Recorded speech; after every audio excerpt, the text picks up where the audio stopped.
Panel. I'm Craig Eddy, the facilitator for this afternoon's proceedings.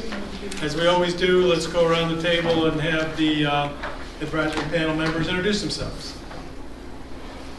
You go ahead. Diane McKeel, Albemarle County Board of Supervisors Chair. Nobody voted for me, so you get to go. David Mitchell, I'm taking Chuck's spot for Great Eastern.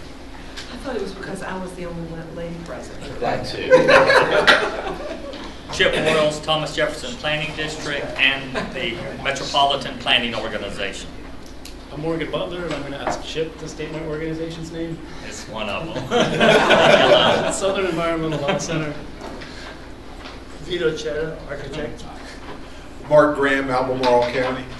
Thank you, panel members. Now the technical team, starting with Chuck. Chuck Proctor, Planning, Gulf River District, VDOT. Carl Tewksbury with Kinley Horn. Salmi Sir. Dave Covington, VDOT Charlottesville Residency.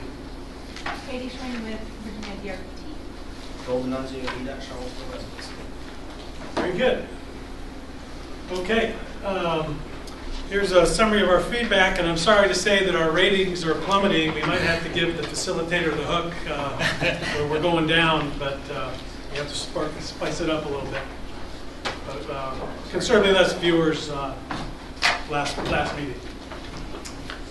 We had a couple of comments in the feedback category. The first was about pedestrian crossing, signal control button, and wasn't working. Dave, you want to talk about? Yeah, I mean, obviously, both of these questions are directly related to the work we're doing here today, but we did get them in reference to this study, so we wanted to include them. But that's a maintenance issue for Whitewood. I guess would that be in the city, Joel, or is that's not one of ours, right? Whitewood, Yeah. Whitewood Road is us. Yeah. It's my district. Right by the Yeah. high school. So we'll take a look at that. It's a maintenance concern. And then the second one, questioning the synchronization of the signals. We have a couple members that were here for this discussion and a presentation about the corridor operations at the previous meeting to this one from 11:30 to 12:30 today, or the PDAP meeting, and our performance has really gone up. That in June, we resynchronized those signals and looked at the results of that today. So that work is already happening. Okay. I'd like to just say one thing about that. It's really important that when we talk about the coordination and synchronization of signals, if you drive the whole corridor on 29 from start to finish, you're going to really hit that green band. Something to note that I think a lot of the comments on the synchronization comes from, if you come from a side street, you will probably hit a couple red lights before you get in that platoon, whether it catches up behind you or you catch up to the back of it. And that's very normal, and that's how the corridor is supposed to perform. But I think a lot of these comments that they're concerned about the synchronization is people that come off of side streets and you catch that few red lights. So you know, just addressing those because we did get them in reference to this study. So. Okay. And nothing off the website since the last meeting. The next agenda item is just talking about some of our action items from our past meeting. We had quite a few of them. Some of them are pretty easy to take care of. For example, the first one, changing the line designations on all our concept plans, that's been done.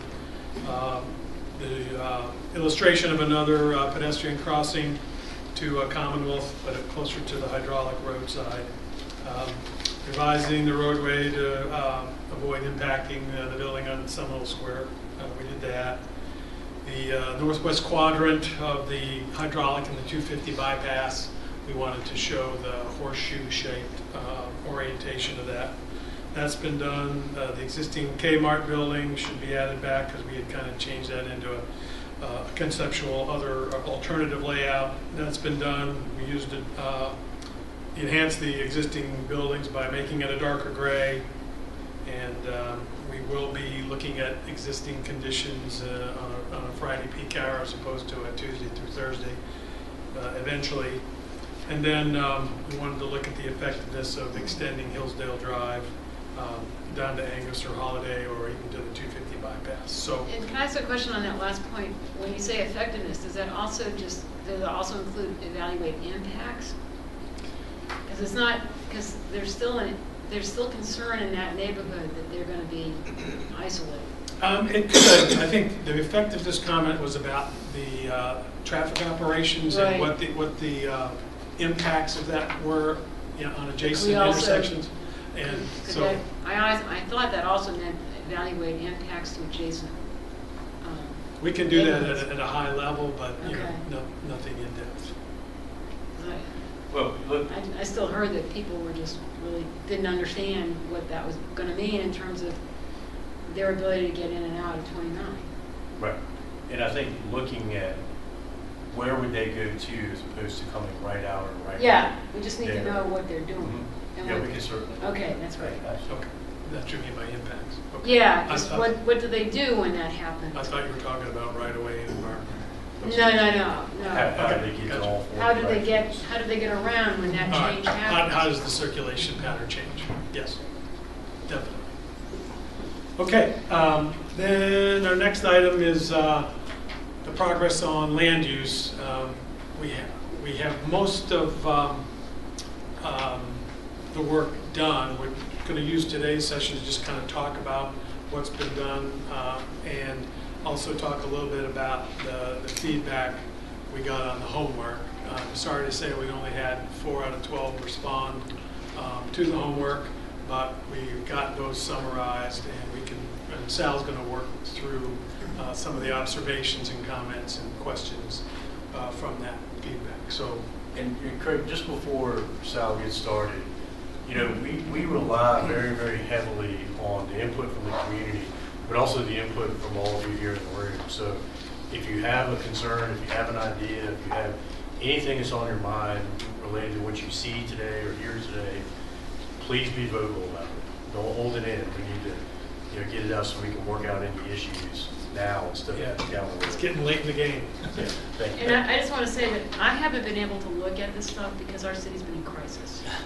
Understand. So I know really everyone- hope I'm not left out simply because of circumstances beyond my control. Understood. Sal? There's the joystick. You're the Okay. pilot now. All right.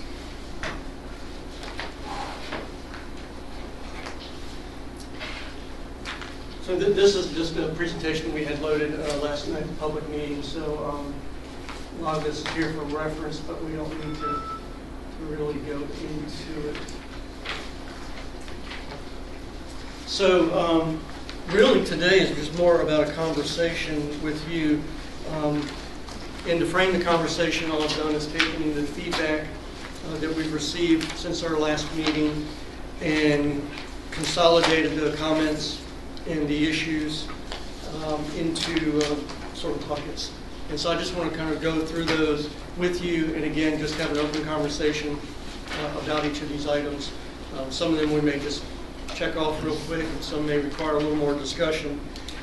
But at this point, sort of to Craig's comments and to Dave's, we're trying to really refine the plan. Sal, one more time. The work that we do eventually gets submitted to the city and the county, right? So ideally, This is the question. yes, it will. And ideally, it would become an adopted plan that both city and county will adopt. Do they Within the comp review it? plan? So again, that's up to the city and the county, but if it is, it could be adopted in a way that then it becomes part, gets referenced in the comp plan, and then becomes like the other comp plan policy documents. But that's a decision the city and county would make. If I could speak to the county side just a little, what we anticipate is this concept will be presented to the board, and I anticipate right now the board will endorse that concept and direct staff, actually the planning commission, because state law actually says that a comprehensive plan that's supposed to originate with the planning commission will direct staff and the planning commission to start work on that as a comprehensive plan amendment. We're then right now anticipating our schedule for turning that into a comprehensive plan amendment will to have it completed by next summer. The reason that's important for us is as part of the transportation stuff we're doing here, anticipating the smart scale application.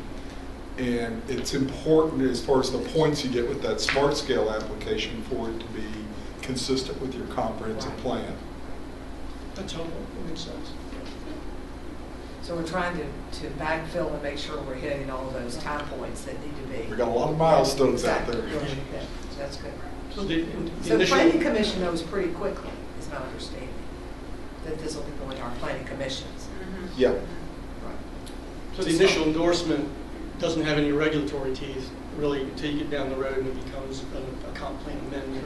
Does that And then help? it's got, so it's Well, and we're going through a comprehensive plan update in the city, so this may not even have to be, well, it'll be an appended comp plan with a small area plan added to it. That's how we do it, because we already have one small area plan on the books.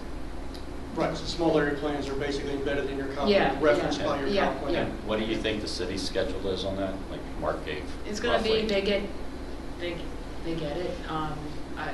Unfortunately, Alex isn't here, so he's the person, he's the staff person, I'm the counselor. So, but I suspect that we'll be getting this to be in sync with when we have to make the smart scale requests. That's going to be the driver for us. Okay, that's good context. Is that, you know, Yes, thank you. All right, so really, again, let's just kind of go through some of these and get into kind of a discussion mode. Comment on bike pedestrian priority. Do we have enough options crossing 29? And questions about the bike ped condition at 29 Hydraulic. So again, just to kind of remind ourselves, the intent right now, certainly we want as much multimodal capability within the study area as possible. And specifically to get across 29, we would embed in the plan improvements, may not be details in terms of engineering details, but certainly at Greenbrier and 29, make improvements as an at-grade intersection for bike and ped facilities. We would have bike and ped crossing without any interaction with traffic on the Zan Road feature, which is grade separated, and then the same at Angus and 29, assuming these features stay in the plan. So you have 1, 2, 3 crossings within the study area. The one that's been up for question and really is unresolved is Hydraulic and 29, because depending on the ultimate resolution of that solution there at that intersection, that will depend upon how bike and ped work, if we can get bike and ped in there. The grade separation makes that a more challenging opportunity. So we know that's desired certainly to do it there. It would give us a fourth way to cross. But sitting here today, I would say that we don't know the answer to that, the nature of how we get bike and ped through there based on the latest concepts that are being evaluated. Yeah, if I might, Sal, if you jump ahead to slide 23 with that shows the pedestrian bicycle transit plan, it was a little confusing to me was whether, if you look, whoa, yeah, there you go.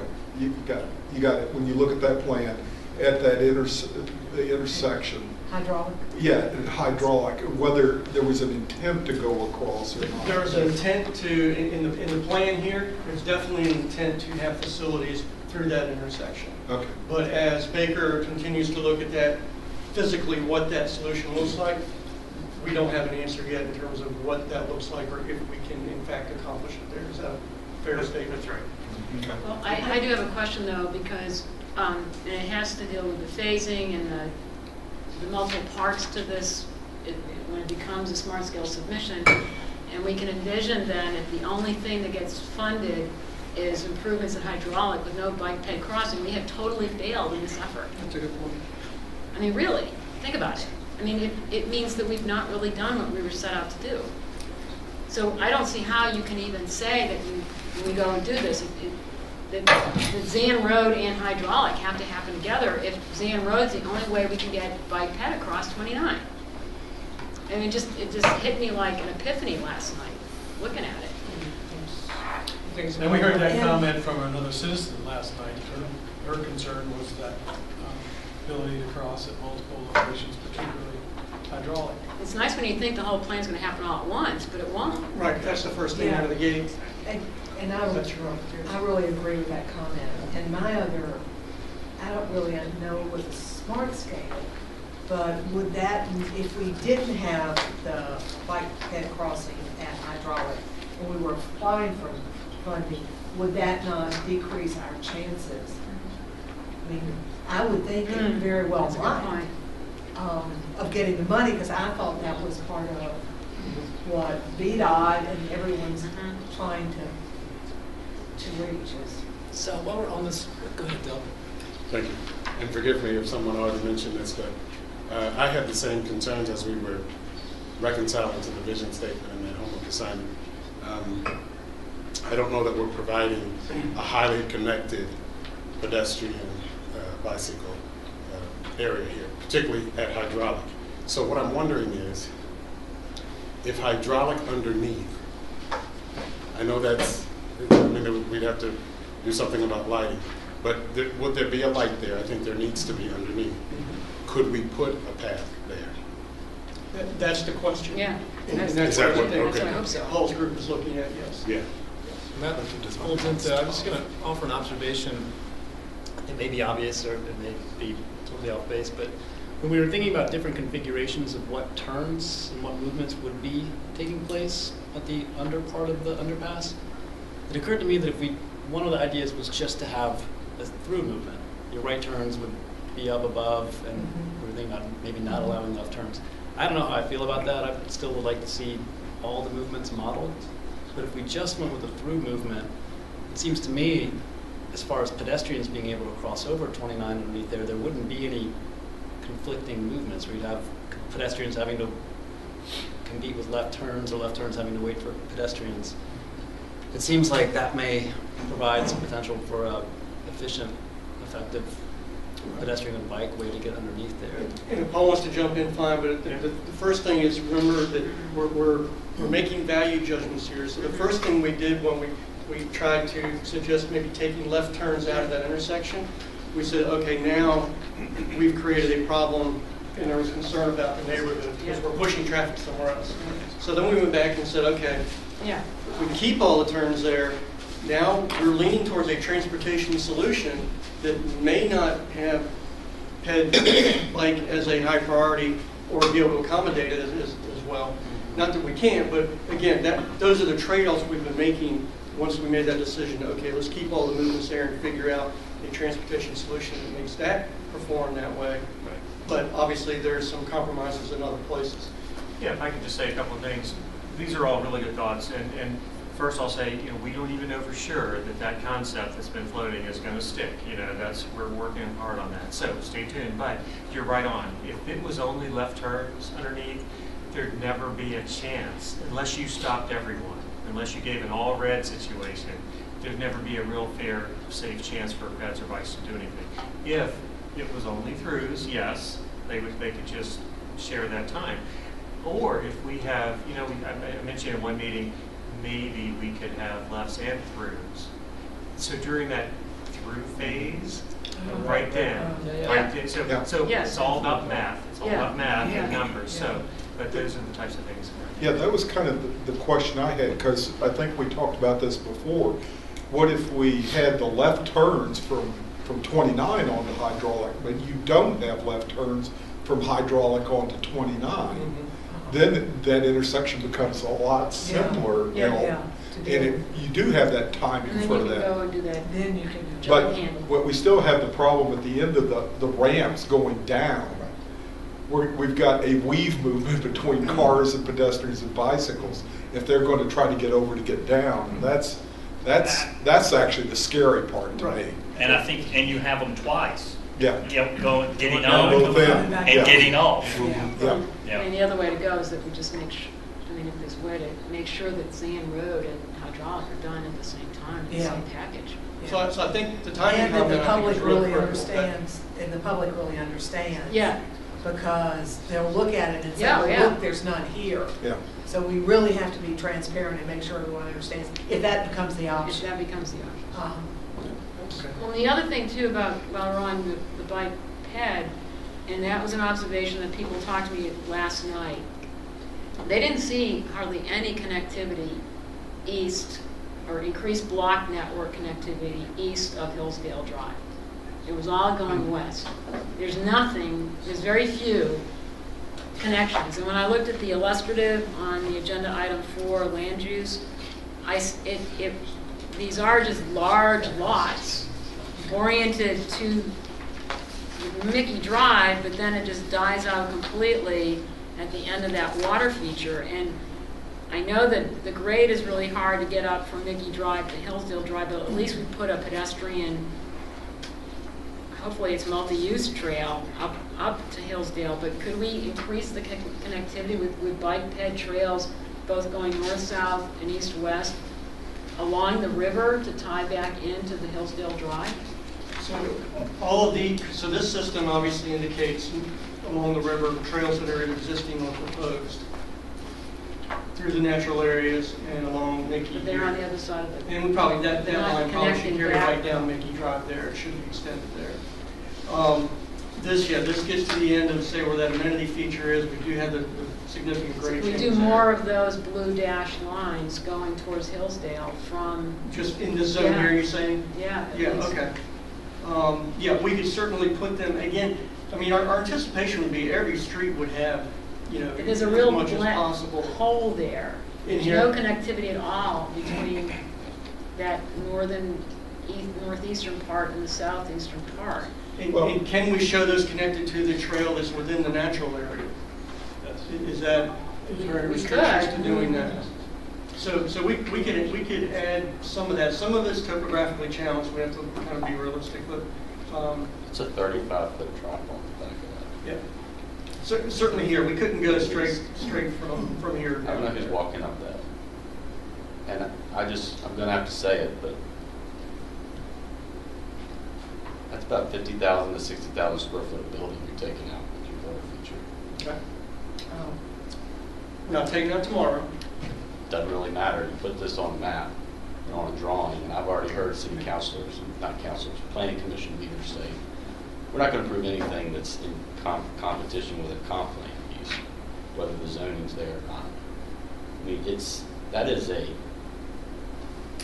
incredibly destructive thing to put on that. Okay. Well, that's the kind of conversation we need to have, because again, this is a discussion about land use and land use patterns. And so the proposal is for this to be mixed use and focus on mixed use residential. Well, that's another thing I want to do. It concerns us greatly that says, look at the color on the land use plan. Mixed use residential, does that mean no commercial? No. That means commercial. It means it could have both. It's going to focus on residential. It would be encouraged for mixed use, which means other uses. And I mean, again, what the that next means level is down. commercial on the first floor, residential above. That could be one I form, mean, yes. well, just telling you, economically, that's about as close as you can get. This is That's right. 40 years out until you can get to the point where we have this. Okay. Frankly, we have a nice downtown mall that can support what's on this drawing. Mhm. You're asking to have a second one here. And let's not forget how long the downtown mall took to become what it is. It wasn't overnight. So my initial response to this is that It's for me to calm this is down. a different character. No. So, and you're channeling Chuck, we get that.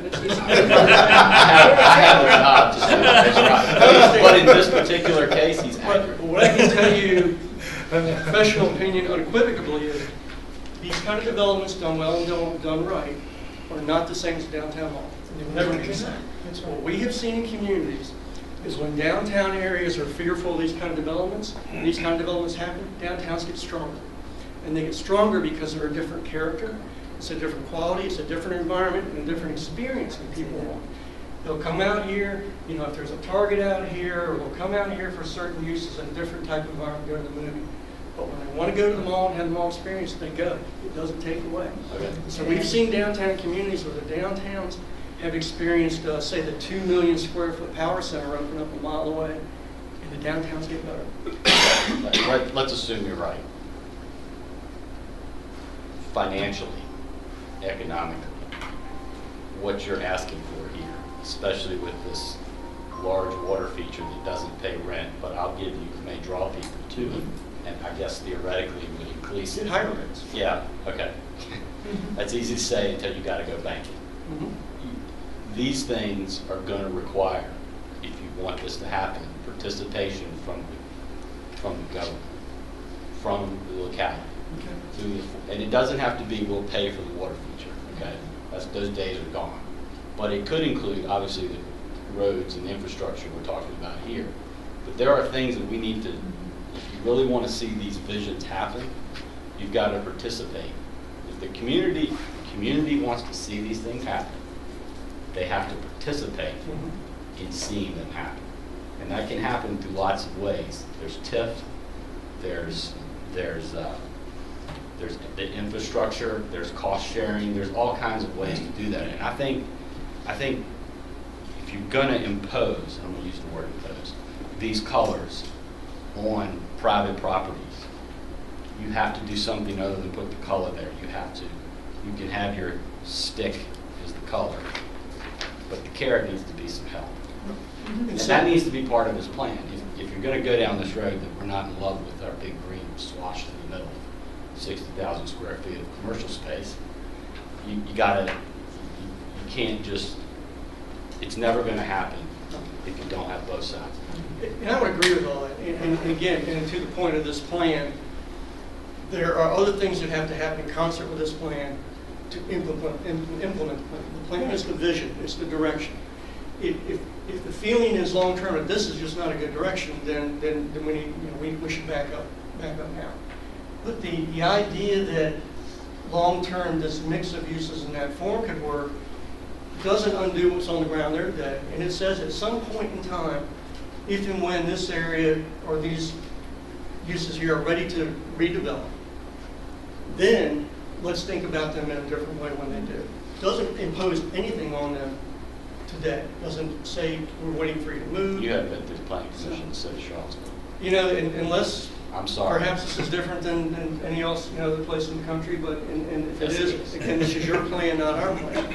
But again, this is either the vision is something that we think long term we're committed to finding a way to make it implementable. You know, or again, we back up and we take the gray buildings and just say all we're going to do is fill in the gaps.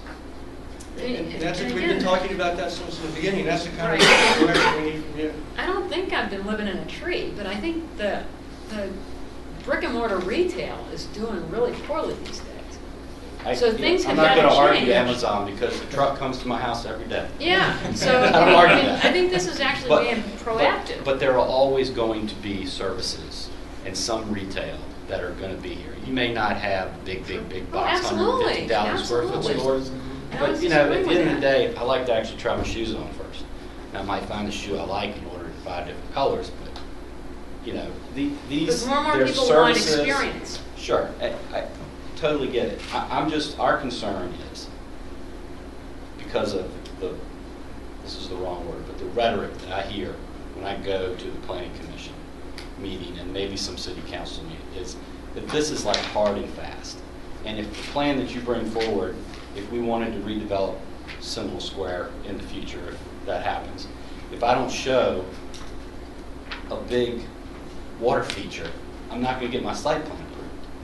And that seems pretty. Well, I think that seems pretty just aggressive. Speaking from the experience of Charlottesville with our strategic investment area, for example, Friendship Court has its master plan. It has deviated from the vision plan quite a bit, but principles are still in existence. And I think everybody understands that. But when you get on the ground, you have to start working on these things, realities kick in. So but without that vision that we had with the strategic investment area, no one would be thinking about connected parkways. It may not be exactly how it was drawn. So I think this is good. This is a principle that we kind of all agree to. That I like all is the wrong word. Maybe the majority. Right. Okay, we've regurgitated this multiple times over multiple meetings. But I did. This is the first time I got it. I understand. So hopefully you feel cleansed. I do. I think it's time to move on to the next topic. Just a couple comments real quick. And we've been on the road several times about, do we envision this place as blank space, or do we work around what's there now? And we went down the fork of We need to look at it as a blank space so that we can really draw out the big ideas. And we keep getting pulled back at every meeting. It seems like we revisit that. So one of the things that I was thinking about as I'm hearing the discussion and concern about planning commission, because the concern, I think, is more about how things have happened in the past rather than here's a vision for what it could be, right? So, I mean, maybe there's some language that can be added in to state that, you know, this is a vision. It doesn't have to occur exactly as drawn on the sheet, but this is a guide to where we want to be. I think that's a good step. I would also like to regurgitate my, or maybe this never got regurgitated, but the point I made about if the community wants these features, they have to participate in them in some way. And that'll be in your implementation plan, right? Right. Yeah. I'm just regurgitating. And I mean, I was just thinking, because I agree wholeheartedly, after having participated in other localities with these types of projects, is that same type of footnote and maybe identification of some potential public investment areas. Absolutely. Structured parking, the water feature, beside roads and sidewalks. I couldn't agree with you more. Identify those so it's not lost as city councils, board of supervisors. Something else that won't planning just be commissions. like this little spot. You know, I've said this in our meetings with our company. We have two frontages on our property. We have the road frontage, which serves the commercial, and that's what everybody loves. We have a park. Now, it's got a great potential because it's a beautiful big chunk of land that people put money into, and the creek is now no longer a ditch. But it has other things it needs to be to actually be a useful amenity that you can turn some of these buildings facing the other way. But right now, that doesn't exist. And it's not our property to be more financially capable of turning that into something that would make a building want to face that way.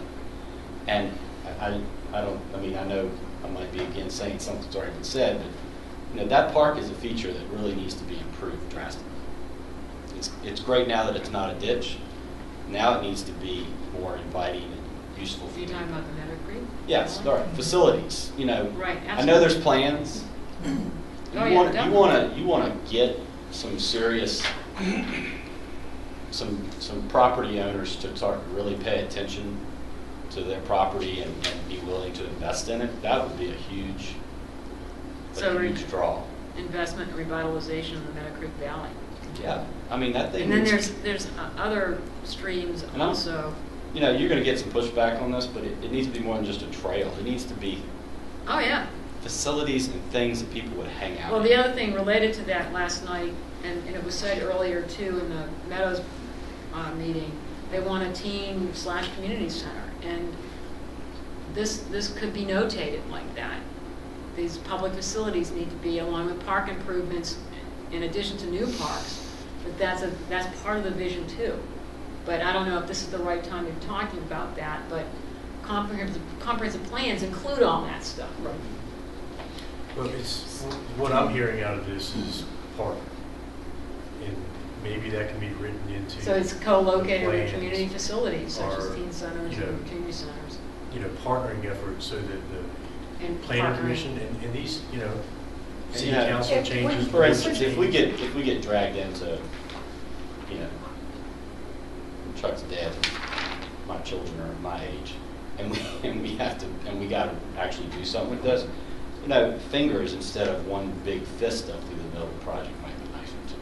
I mean, it gives you more flexibility. I understand it's a vision, whatever. And if you can put that language in about concepts instead of this thing right here, that would be great. Well, and you know, a section about partnering with the community, you know, the government partnering with the community to deliver. That's the only way it's going to happen. You own the property. I would say something else. You got 30, 40 foot of drop right there. Anything that you put is going to be looking down and into that valley. They need to be able to see that valley, which means large, huge trees in a row is kind of, I don't want to just stare into it. You can break it up into blocks. I mean, this idea of the only way to properly landscape a property line is to have a hedge of trees. I agree. Yeah, I agree with I you. agree with you. I agree with it. But I'm gonna tell you what, in this county, we've already went through this at North Point. The landscape regulations in the county say that. And I don't know about the city, because I haven't gone down it, but, you know, there's not enough flexibility in this stuff. I'm going off on a tangent, I know. And I just want to, we do have, Kathy, one of your planning commissioners, well, he's not here today. We have had, or do have a planning commissioner for Charlottesville at the table. Right. And he's been very supportive. Very engaged and very supportive. He's not the one I was referring to. Well. Okay, we spent a lot of time on the first comment. We have 5 pages. A few more. So we need to move it along a little bit. So, but there's good comments. Another comment, kind of a general bucket related to, again, the land use plan relationship to zoning. So I think we've talked about that. But one thing specifically I want to say that this does not in any way, shape, or form preclude form-based zoning. And we will have a section in our report, we've already drafted it, and it's going to probably recommend some form of form-based coding, form-based code, or a hybrid form-based code to support the land use plan. So again, don't confuse the land use with actual zoning. The naming convention exercise, and we may have to spend more time on that, we can come back, but right now in terms of high level, the point of that exercise for you was, again, to realize that if you take the city code and you take the county code, the language is different, sometimes the same names mean different things, and that's exactly why we kind of need to go through that process. The land use plan, again, you know, there's fear of colors and shading and whatnot, but the land use plan will generally describe, and we gave you some examples of that, you know, what's the difference between mixed use commercial and mixed use residential. And we can modify that to meet your needs and your vision to an extent. It's not zoning, but it says these areas generally are meant to encourage A, B, C, and D. These areas are generally intended to have a relationship to other land uses in this way. So it doesn't tell me exactly what I can or can't do there, but it says from an aspirational standpoint, this is what we're trying to accomplish. So back to some of your comments on the parks and on this corridor, it actually, you could argue, makes a lot of sense to have mixed-use residential here if you want to really improve the nature and the character and quality of the green space. Why back up commercial to it, right? Right, you should have fronts on there. Yeah. So long term, That's what's again, like, it doesn't a mean nice we're not bright going to ped have trail all, that with lights, it would kind of simulate a lane. So now you picture a transector there that has really nice medium high density residential. You go down valley, you've got green natural area. You come up the hill again to residential. That can be pretty nice. So that was sort of the conversation. And we need to resolve that more. But while we sent you the information out about the land use descriptions, you've got to play with those, but those are, again, very high level, aspirational. These are the kinds of things that we want to happen here. All right, let's see. Economic feasibility. Chuck, this was many of Chuck's good comments about the market. Okay, I can't answer that question standing here without a market study, market analysis, demand analysis. We are not correlating that much red area to any specific demand. So in the room right now and through this process, we haven't really determined that this is enough or not enough area for commercial. We don't know. We don't have that data. So again, from a perspective of how land uses relate to each other, that's how this should be viewed. If the world turns around and a huge demand for straight up commercial comes up and we say we need more acreage in here for commercial, fine. If the framework is solid and sound and the underlying zoning that gets applied to here is sound, then this concept holds together. Whether that is green or brown, it doesn't detract from the overall plan. So this has flexibility, a land use plan, in terms of how markets move, and the mixed-use nature certainly helps.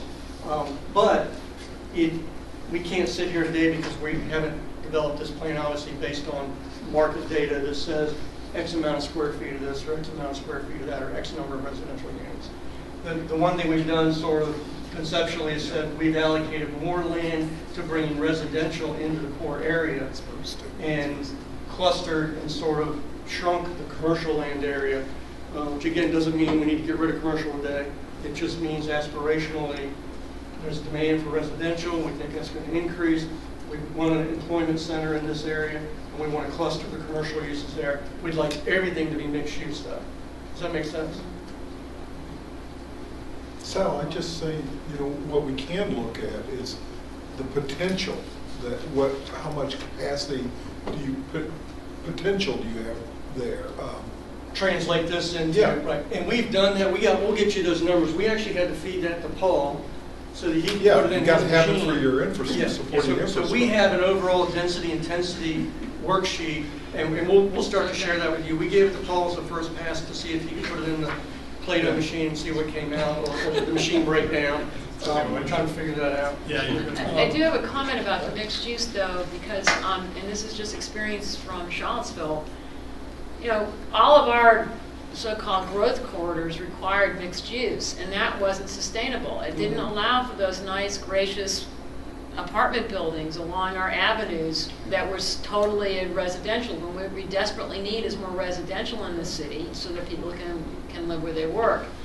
And what was happening is because we were requiring this minimal amount of mixed use, the projects weren't feasible. And so no one could do it. So when you're writing the zoning, there needs to be some understanding of what are the areas where mixed use is essential and where can they actually not be required but allowed. Exactly. Flexibility. It's the flexibility for the development community.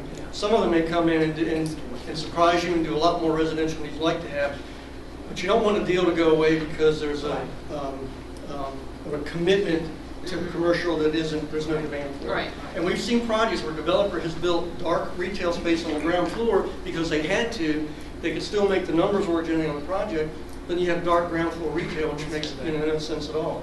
I've seen one where we try to say, well, can we at least put the fitness center on the ground floor serving the multifamily? And the planning director say no. And he'd rather see it as dark retail than have an activated ground floor. It doesn't seem to make sense. So you're trying to build That's much for flexibility. form-based, hopefully, right? Yeah. The flex. I mean, honestly, you know, it's a good-looking building. Why do you care what's in it? and that gets back to the form-based Very. code approach. Yeah. And again, give the developers the flexibility to move with the markets because those things change. One thing we're seeing now is let's build structured parking, you know, with a high ground floor bay that could become commercial one day, but maybe day one is parking because there's not demand for commercial or office or whatever, but you could convert it down the road. And those are the kinds of things we're trying to say, let's be more flexible. I'm wondering, could we get any kind of indicator for kind of future public-private investment, that given that we're taking these 100 acres of surface parking lot, and which, you know, 21 dwelling units per acre, you know, 2,100 new units of housing. Right. But then there's, where do you put that 100 acres of parking?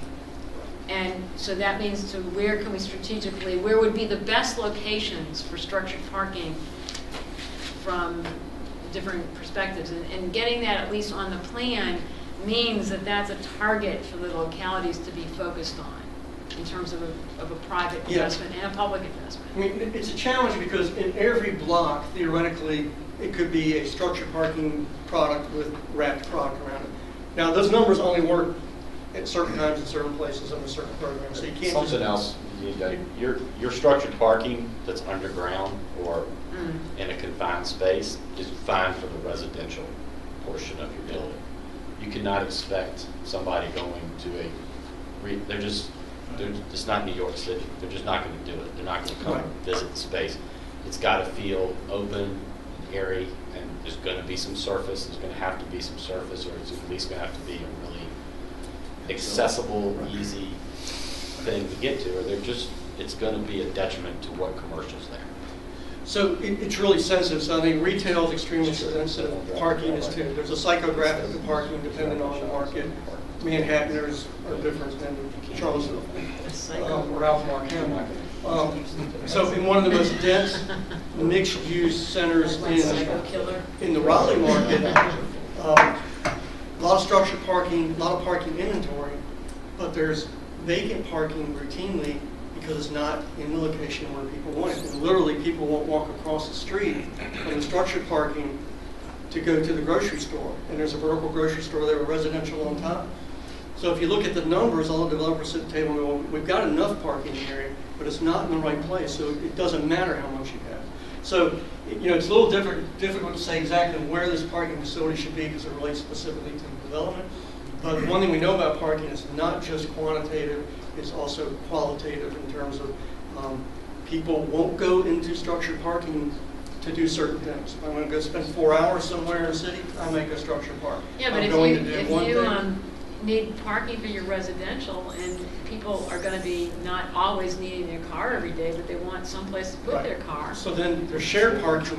Yeah. Yeah, that's what. Right. Then that residential parking is structured. And Right. it's on, and that, what we're learning in Charlottesville is that it doesn't bulk up your buildings. Exactly.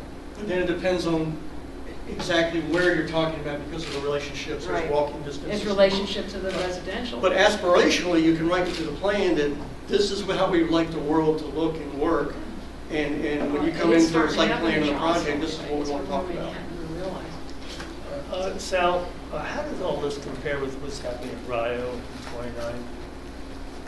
And they're going through the same process we are. So I can't say a whole lot of detail other than I know it's, if you sit in a room, you hear the same kinds of conversations, very similar, same concepts, the same challenges.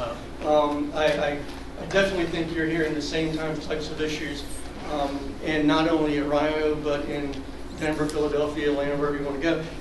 These are the same issues associated with these central, vibrant centers everywhere.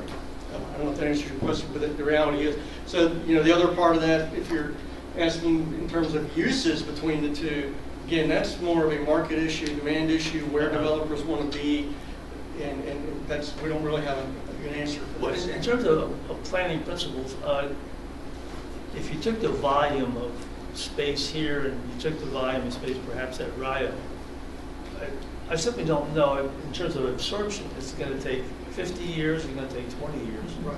And are we too aggressive? I see we don't say anything here about two-story townhouses. That doesn't seem to be what we're talking about. We're talking about 4- and 6-story buildings, most likely. But I think you should write the plan, we should write this plan saying two-story, 3-story townhouse is permissible. Okay, well, Depending on the market. Yeah. let the developer Right. make Yeah. the Yeah, decision. let the market and developer It's make not that required decision. but allowed.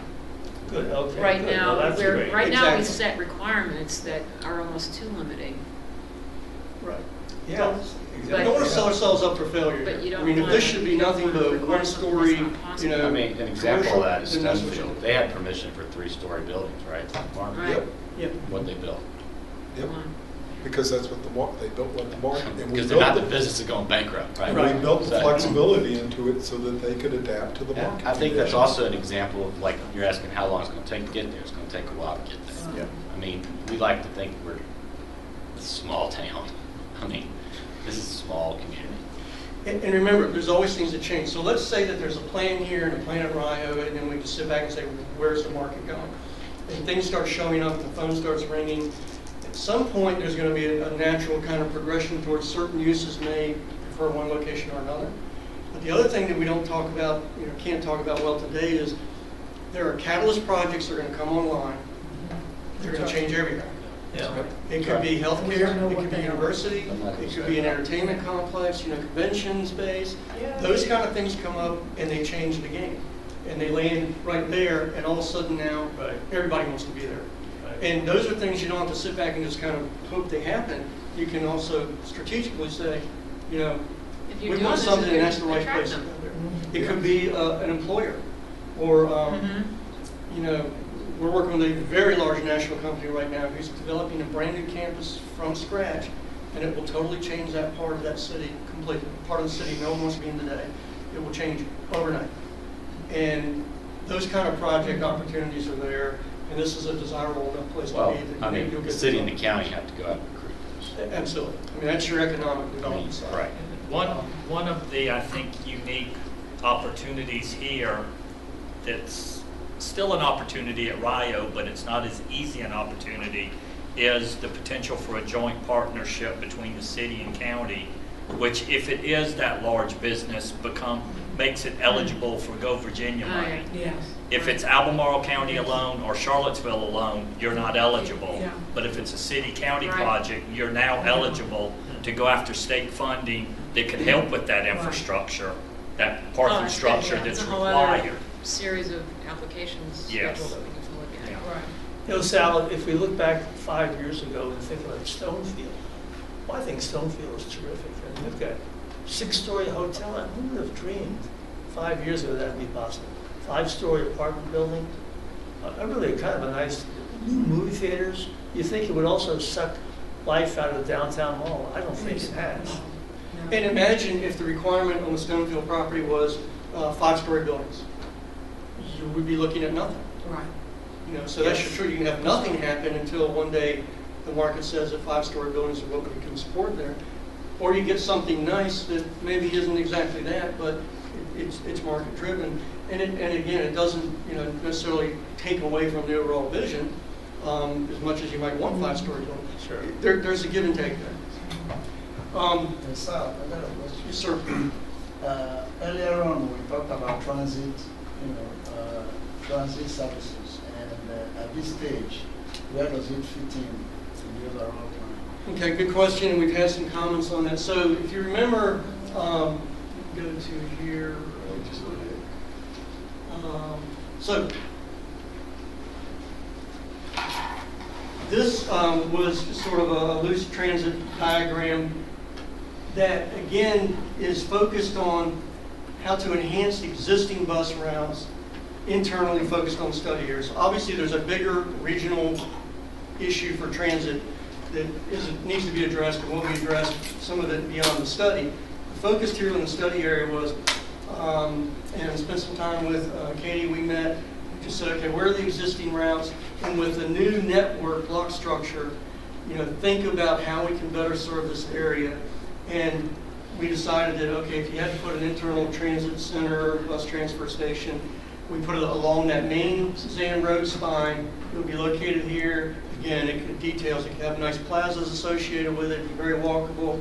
These are sort of the walkable circles. But how would you get in and around from the perimeter of the study area, through the study area? Maybe some of these routes today that are one-way become two-way to improve service. But there's probably only need for one station here. So there were questions about should be associated on, put on 29. It's put here because it's to activate an area, and it's an internal area for pickup drop-off where you then can walk to facilities or hop on a bus and move around the study area. Not designed to pick up any kind of BRT dedicated bus lane or facility on 29.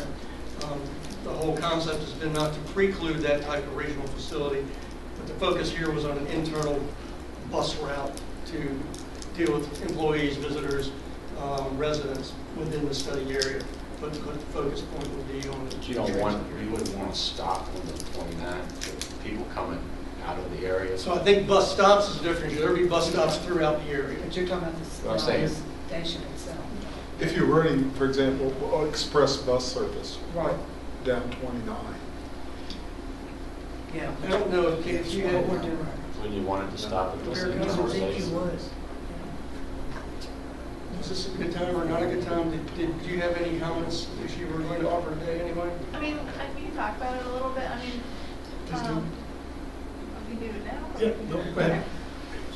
So, I mean, when I went with Sal, well, one thing that we looked at is where is the service currently? Where's the CAT service going? If you take a look at the bus routes that go through this area, for very good reasons, they don't go down 29 because it's not accessible to the actual uses that people need it for, which today, and pretty much anywhere you go, the demand is for grocery stores, retail, employment, things like that. And right now, those are being served by pretty much one-way route service that's going through the actual developments. And right now, the buses have to zigzag through parking lots and the internal kind of roadways within the development. One of the things that this plan is doing that has been echoed, by or desired by panel members since the beginning is to kind of build in that grid net that in itself makes it better for transit. Okay. If you have fewer turns, fewer, zigzags, fewer visibility issues, that in itself will speed up your service, will provide avenues for two-way rather than one-way moving, better stop accessibility, things like that. This area, even though it's a small area, it's big. It's not the kind of thing where you can serve it with 1 or 2 bus stops, unless you're going for some sort of down the line, really high capacity transit service that has sort of market that you can have a really big walk shed to.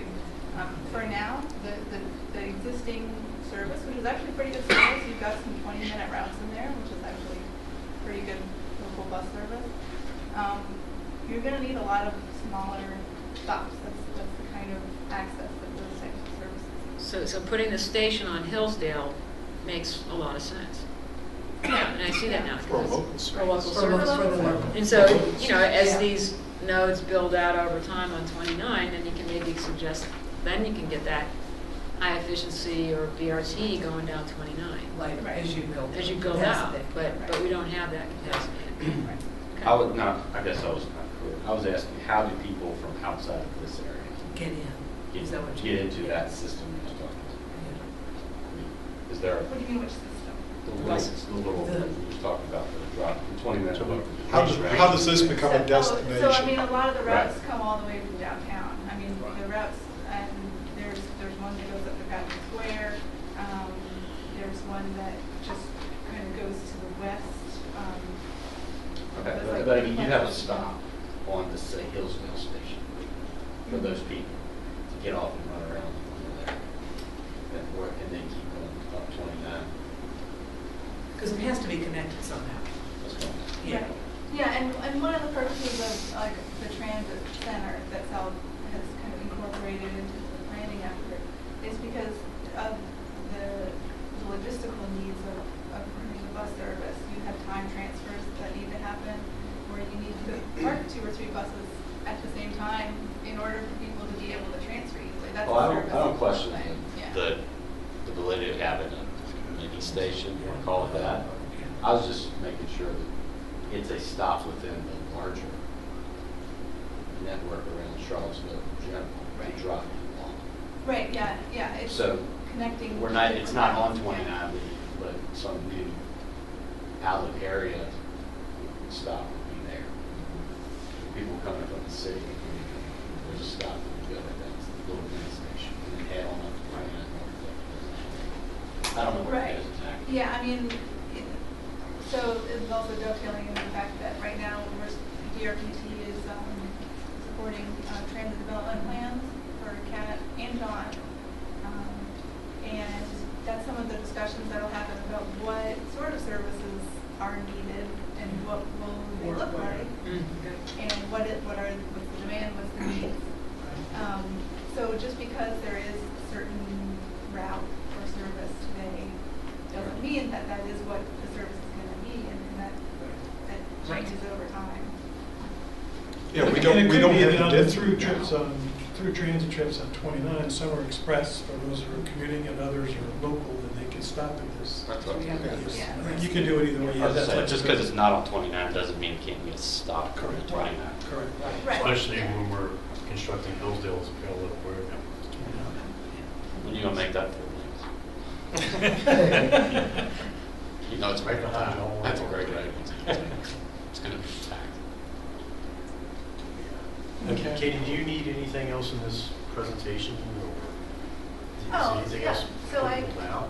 I just did up some slides, just mostly for illustrative examples to talk about, and a lot of it, I'll stand up, kind of dovetails on what Sal's already been talking about. So I've just pretty much been an observer, so far, just to kind of keep up to date with what y'all are talking about. And because this whole area plan is focused so much on multimodal, focused on walkability, good design, good connectivity, a lot of that stuff is the same thing as what you're looking at when you're looking at a transit supportive area. So there's not a huge need for you to have a separate discussion about what transit would mean for the area. because luckily, when you're talking about sustainable design, it's a lot of the same concepts. You know, you as the panel, as you're thinking about the needs, you know, as you're thinking about the things that you want to see for the area, when you're thinking about transit, you know, think about what the needs are. Look at what the planning efforts that are going on have maybe described what they want. Unfortunately, we're kind of in the middle of a lot of transit updates right now, but it can also be a good thing because, you know, if you're looking at you know, future needs, this could be something that we look at in the TDP planning process. There's public meetings for those coming up. I haven't been scheduled yet, but they'll be this fall. Comp plans. You know, all the other planning that you're already, all the other plans that you're already doing, kind of feed into the same thing. So one of the things that I've been hearing is that this project is not necessarily planning for transit, but we don't want to preclude transit opportunities from happening. And so I was thinking, well, we keep saying that, but what does that mean? What would it look like to preclude transit options from happening? So I just did up some examples. This is not, you know, exhaustive. It's just some things that maybe as a panel you're looking at when you're thinking, okay, are we making sure that this is transit supported? So, you know, there's kind of two ways of looking at transit. There's the market, the demand for it. There's also geometric problems that transit runs into because it is a service. It's not its own right of way. You know, it's running on the existing street network. And a lot of these are already kind of taken care of by the small area planning process. So maybe some of the things that are more geometry based that haven't really been talked about yet. You know, are we wanting to make sure that the buses can move easily through the area? That's just what you were talking about. You know, do people convenient access to the transit stops? Is the area connected so there's different options? Is there right-of-way available, like public right-of-way to build amenities, bus pull-ups, things like that? And, you know, a lot of the stuff in the middle can kind of be worked on. You know, if you're say at the transit agency, those stuff. Some of those are service solutions, but some of those are also infrastructure solutions. You know, some things to keep in mind as we're going through this, which have pretty much already been accommodated, but you know, amenities, things like a transit hub, are important to include because even though transit runs on the right of way, it's a service. You need services available for places to transfer, places that are safe to wait for a bus. Ability to have efficient routing. You know, every 1/10 of a mile that you have to add to a bus route costs more money for everyone, for the locality, the state. So you want to minimize inefficient routing. There's conflicting goals in transit delivery. Do you want to just maximize the most ridership you can possibly get, or do you want to provide access to services for folks who maybe don't want to walk as far, things like that? Slows the route down to go to every little place along the area. You know, how much local funding support is there? You know, you could always say we want high capacity transit in an area, but it costs a lot of money to operate that service. So that's just something that's panel to keep in mind.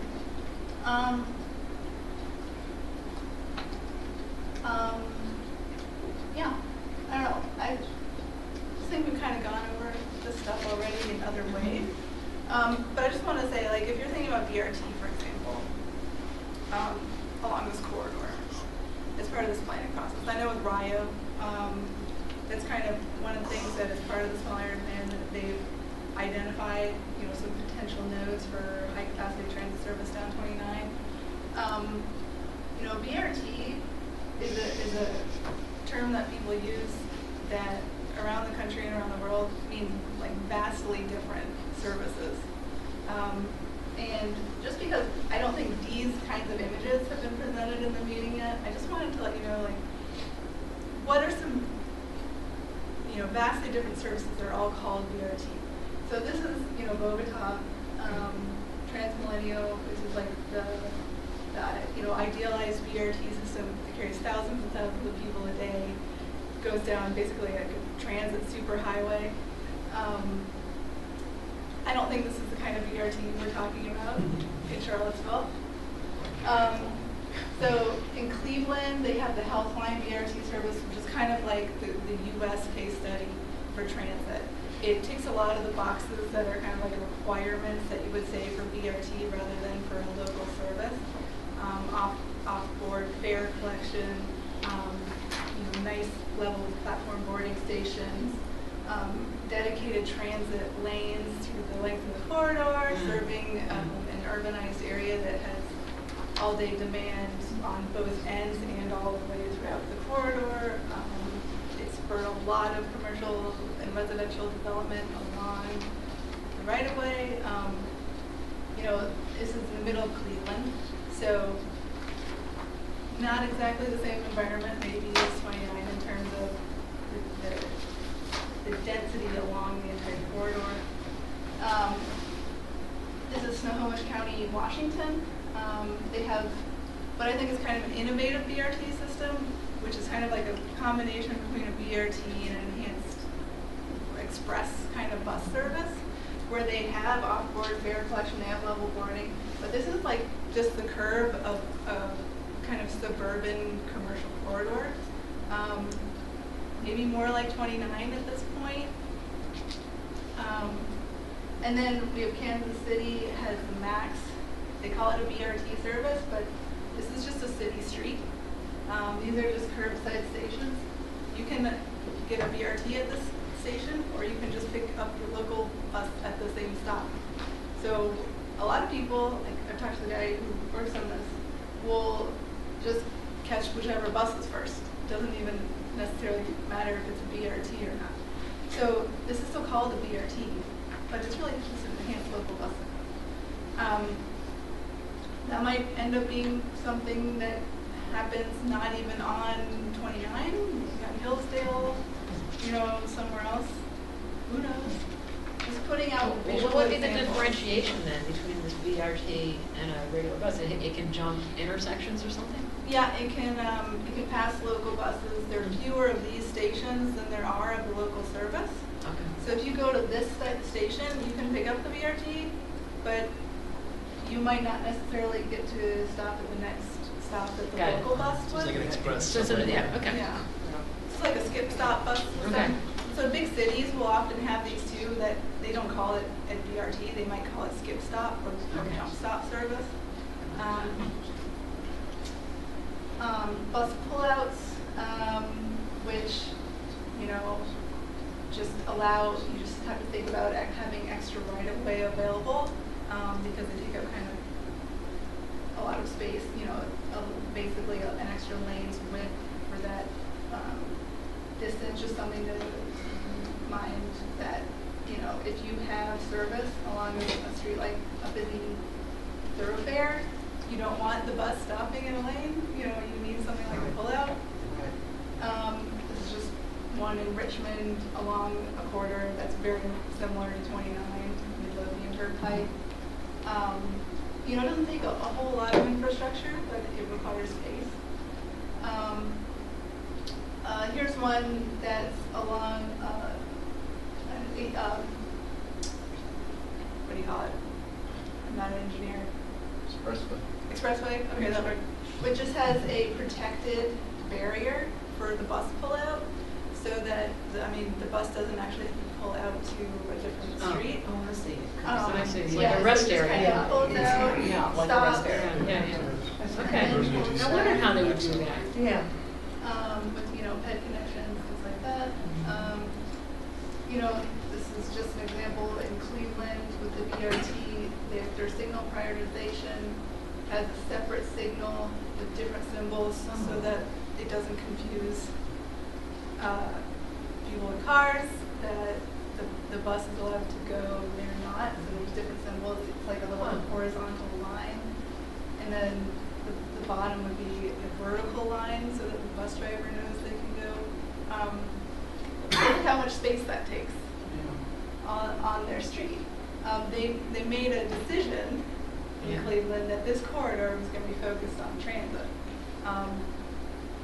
You see there's only one through lane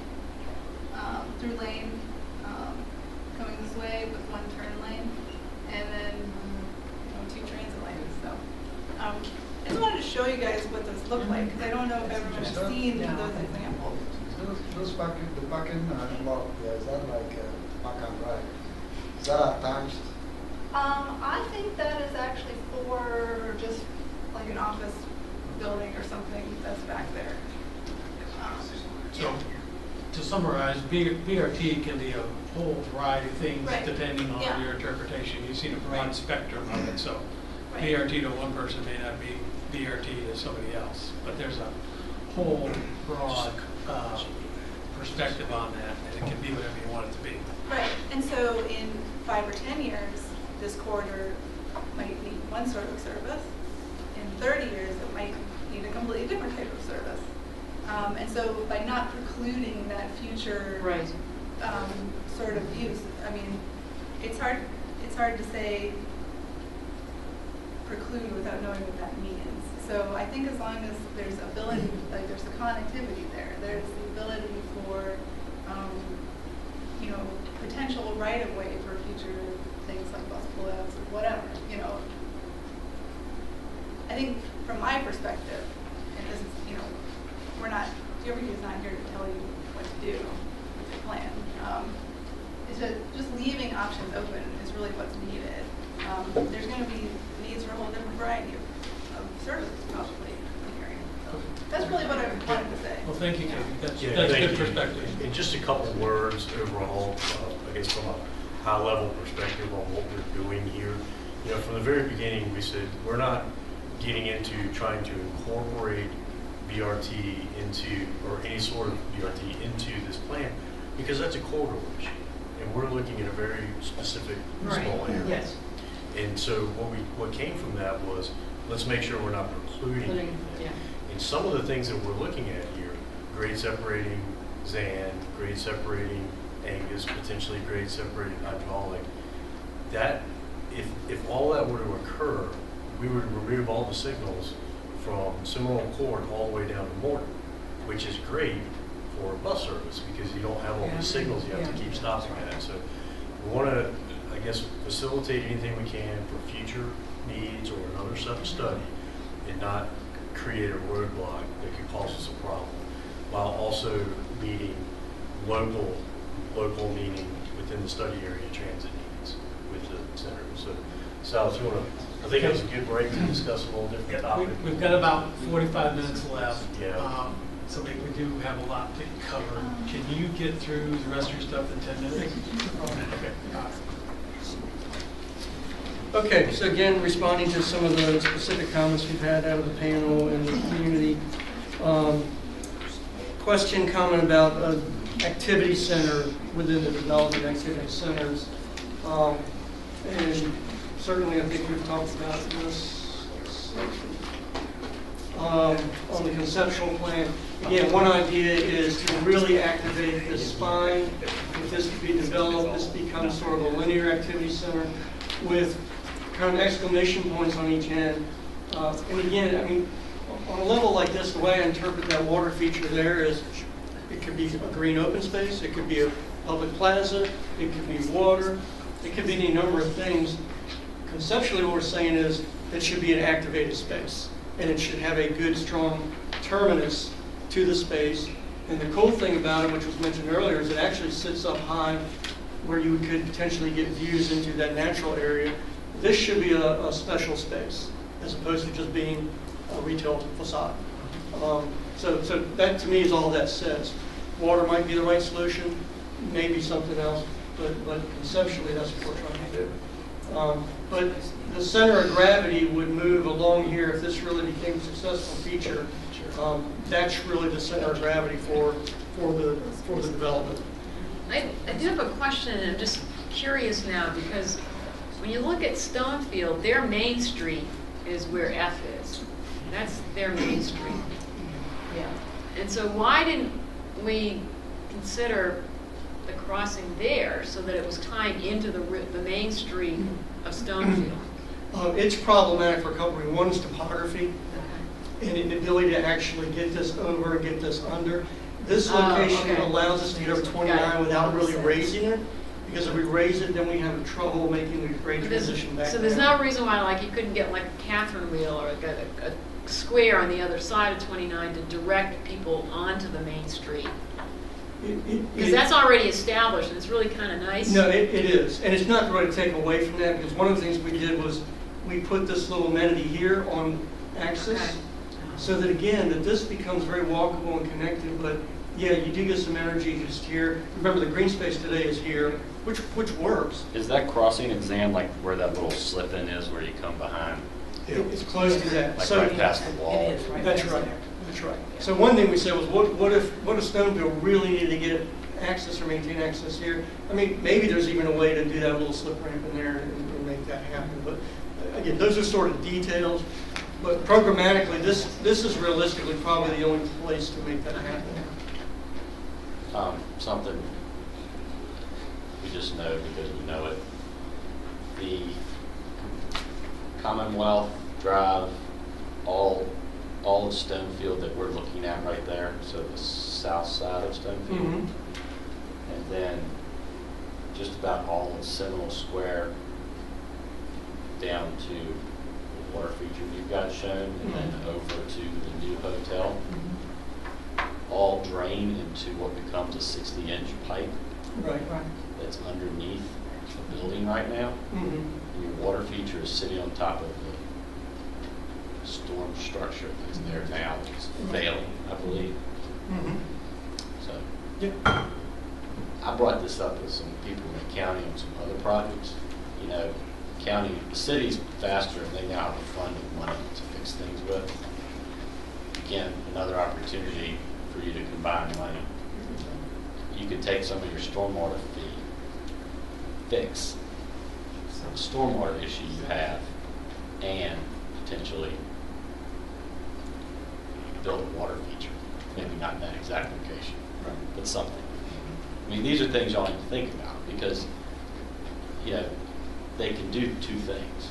Yeah, just like you're asking county, you know, just like you're asking the traffic and the land use progress to come together.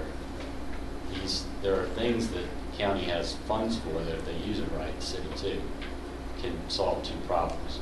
Absolutely. You need to plan for it. So, I mean, just so you know, there's a major, and that kind of goes with the park too. I mean, all that water comes in one spot right now, it just goes into a plunge pool, sits there, and then goes over a rock weir and goes into Meadow Creek slower, so it doesn't blow it out.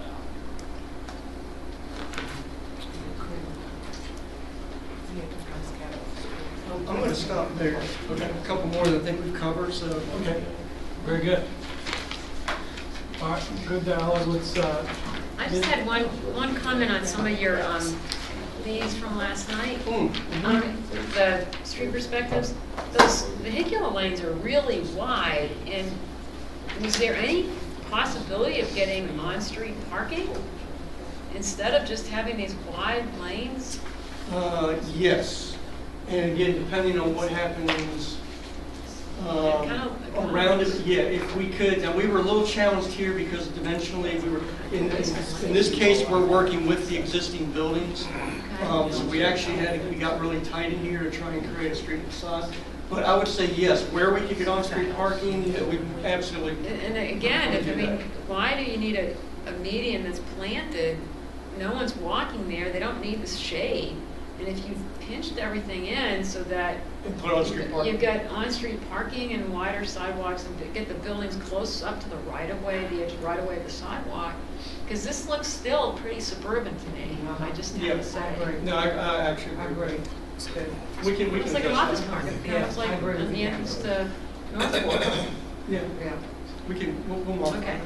That's a good comment. Okay.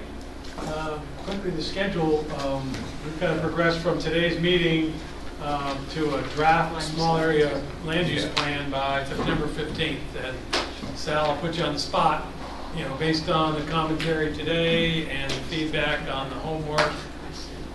Do you have enough to go on to create that? Yeah, I mean, unless this group feels like there's any fatal flaws that really need to be beyond anything we talked about today, I think we're. Okay, all right, good. Craig, Go ahead, Doug. I don't know if we've discussed this already, but there was a concern brought up at the last Meadows neighborhood meeting about the people from the neighborhood having egress to 29 at Angus. Right now, that's apparently a pretty heavily trafficked area from people from the neighborhood to get out, to go downtown or wherever else, or to go up north on 29. And we've talked a little bit, Paul and some other of the transportation crew in Sal, a little bit, about another option for a small road somewhere on 29 between Angus and where the school is now, Elk Hill is now, where there might be a way to L over to Angus. There's not much back there. And then out to 29, and that would serve a couple of purposes, giving interest to the south side of the Holiday Inn, the Quinta Hotel over there, and also allow people from that neighborhood to access 29. And so I know that that was an idea. That was not my idea. That came from the transportation team, I think. But maybe that's something we might work in and address and solve a lot of problems. It's good that you reminded us of that, and I think that's part of the infrastructure network alternative evaluation that Paul and his team will go through, because they're about to tell you how things look. Don't give away much. But before we get away, Sal, I want to reiterate, I'm going to do it again. Flexibility on these colors, when you say mixed residential, it needs to be clear that that means residential's in there, but commercial is allowed. Yeah. It's in the description. We'll make let's sure. just make sure. And then, you've got to, I would like to see some language that's very clear that, this is a concept. These public features are desired, however you want to put it, but, if the public wants it, they need to participate in the cost of it. Okay. So before we leave this, Craig, is this something that is part of transportation, the issue that I raised? Your issue? Yeah, I think so. Okay. Yeah. I think that's too detailed a network feature to put on a conceptual land use plan. Sure. It's going to be part of the infrastructure evaluation. Okay.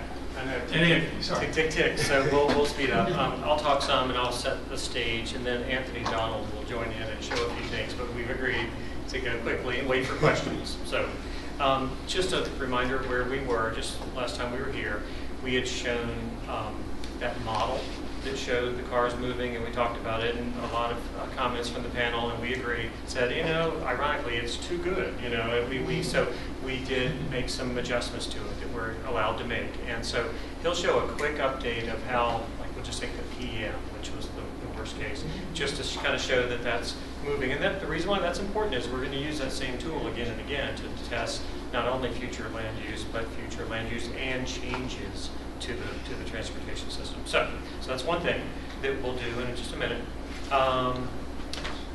Also, he's going to introduce, it's one thing to have that video where you see the little blue and red cars, and that's neat, but that's not quantitative. Is it 10% better, or is it 30%? We need some parameters. So he's going to introduce some things, some travel time, and some different things that we propose to use. So later, when we have some idea, whether it's land use or some infrastructure, that we can say it's 8% more in whatever that feature is. So he'll introduce some of those ideas. You know, Sal has talked about the land use concept, and there are two components to that. There is the type of land use, let's say blue or orange or something, right? And then there's how much blue or orange. Is it a lot of square feet? Is it 3 stories? Is it 2? You know, that's a whole separate dimension. So he did take a first shot at saying maybe this much, maybe that much, and then our job is to convert that to travel demand. So we've done the first cut of that. We want to show some results of that. But here's kind of here's the cutting to the results on those. Did I do that? I'm sorry.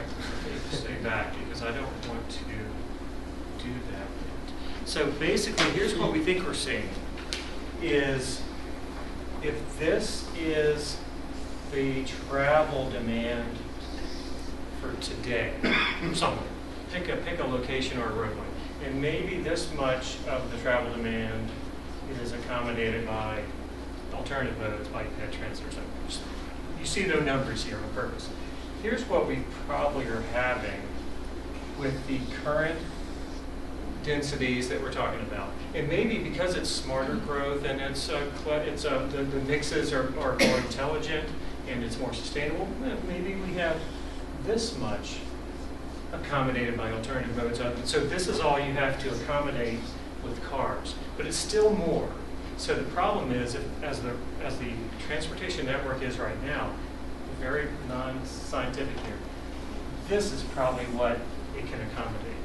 So they'll show it, we're probably in a case, if we don't turn down the heat on that land use. That doesn't mean orange needs to change to blue. That may be fine, but we probably need to turn down the heat. Maybe something goes from 3 stories to 2 or something like that. Now, of course, if we make infrastructure, maybe I should draw another line. Maybe this is what can be accommodated by what's out there today. And if we grade separate this and widen that, maybe we get to this. I still think we don't have quite enough. So I just stole some of your thunder, but I was trying to, that way you can go through it fast. So that's kind of where we've talked to Sal about this. He goes, we all knew this may be the case, so we're going to meet next week and work it out and see. He can check our math and we can talk about it, and maybe but that graphic, that colorful graphic, may not change at all because you didn't see numbers on there like intensity or yeah. density. So don't it's not like nothing's being thrown out. It's just a matter of maybe everything does this, but we'll see. We'll work it out. So, all right. So that was my preamble. So why don't you take it from there and. I'm going to do the short version and then we'll wait for questions. The elevator version of this. Dave, if you don't mind helping me out. Absolutely, just let me know when. Go ahead and go for it. So this is the model of the existing PM peak hour that we showed in our last meeting, but we've taken your feedback and some feedback with our friends at VDOT to again make it seem more realistic to what it is today. And a lot of it was kind of just changing some headways, how quickly people accelerated from the intersection or how much space they left between the car in front of them, or how they interacted with other cars in conflict situations. And going through that, for us, it looks closer to a lot of the feedback that we're getting from you guys. With some longer queuing, southbound at Angus, you'll see once we shift over to hydraulic in 250, there's a considerable queue. If you remember last time, it seemed kind of barren between 250 and 29. This stuff is more realistic. So that was us kind of getting up under the hood and changing the parameters there to make it more realistic. You know, we heard a lot last night. A few of us were at the meeting last night. We heard a lot about this area right here. Great Randy Wine. So I think that's a lot better, isn't it? So.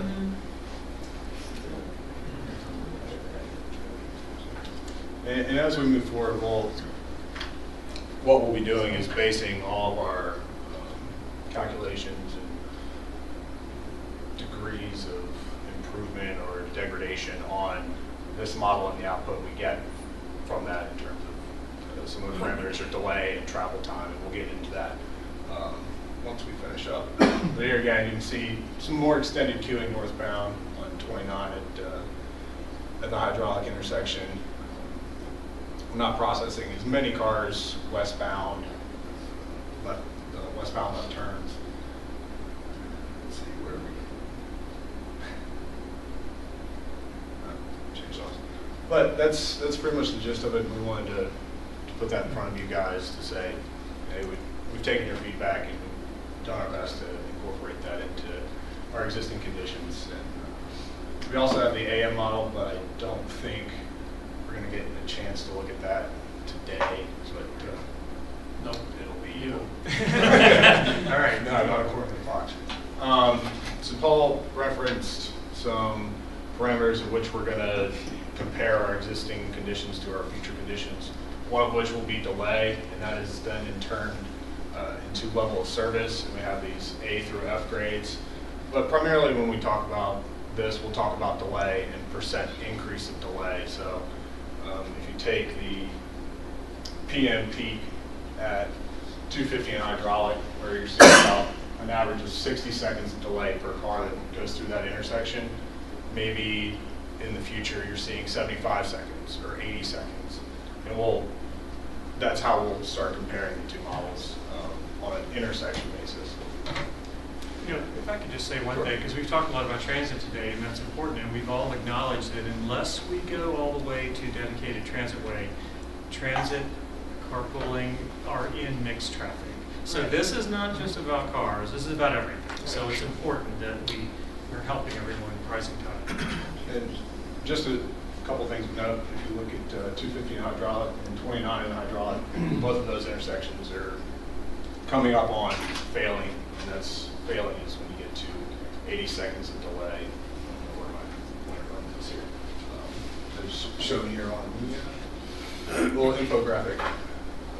The next parameter we're going to use is travel time, how long it takes for us to get from one point in the network to another point in the network. We chose 5 specific locations since they're on the outer reaches of our study area, and that's a good way for us to determine what's going on throughout the entire network and how long it takes you to go from A to C, or from A to E, or from C down to D. And the graphic on the right is to show that it's not just route specific.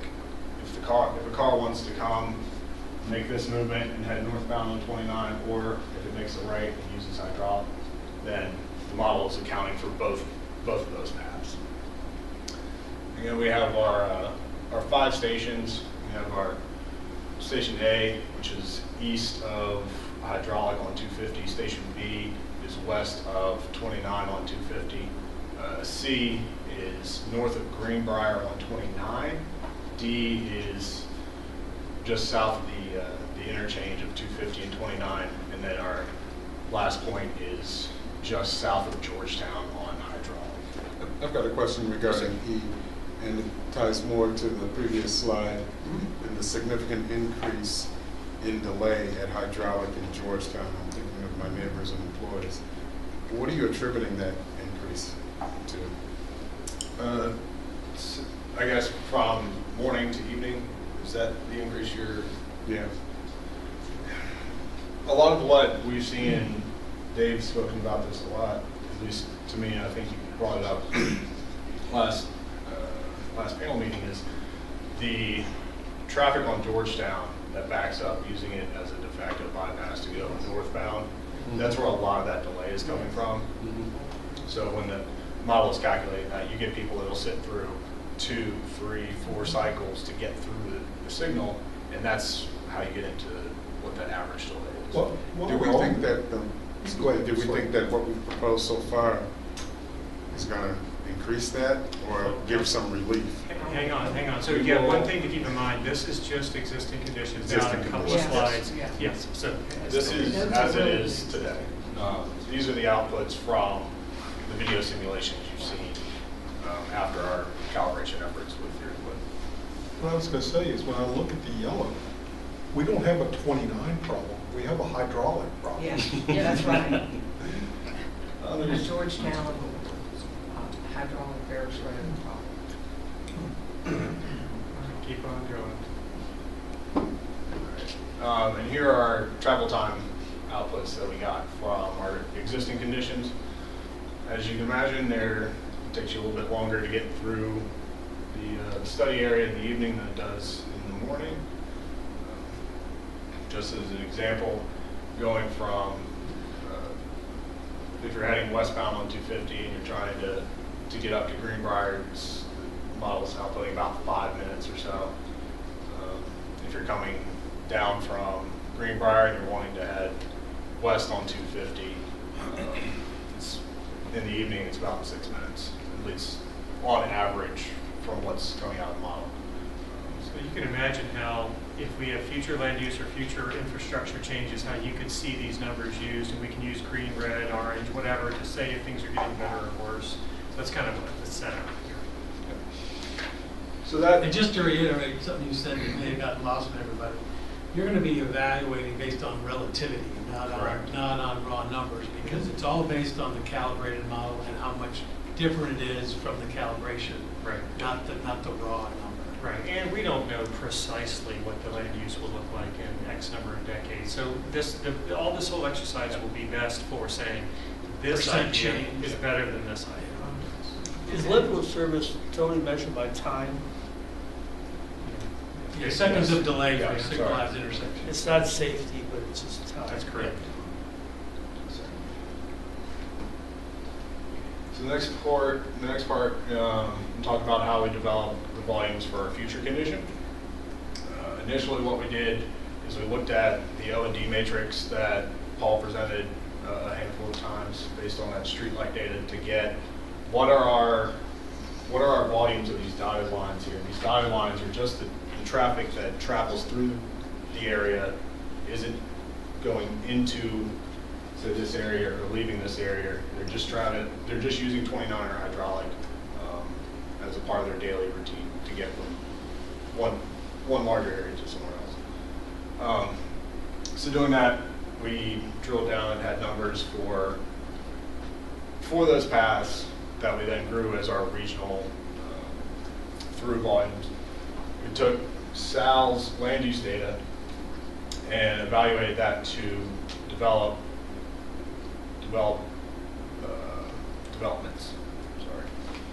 That whether it's a gas station or you have a Target, or those were the sort of assumptions we had to make based on Sal's input, and so we could get ingress and egress volumes throughout the network.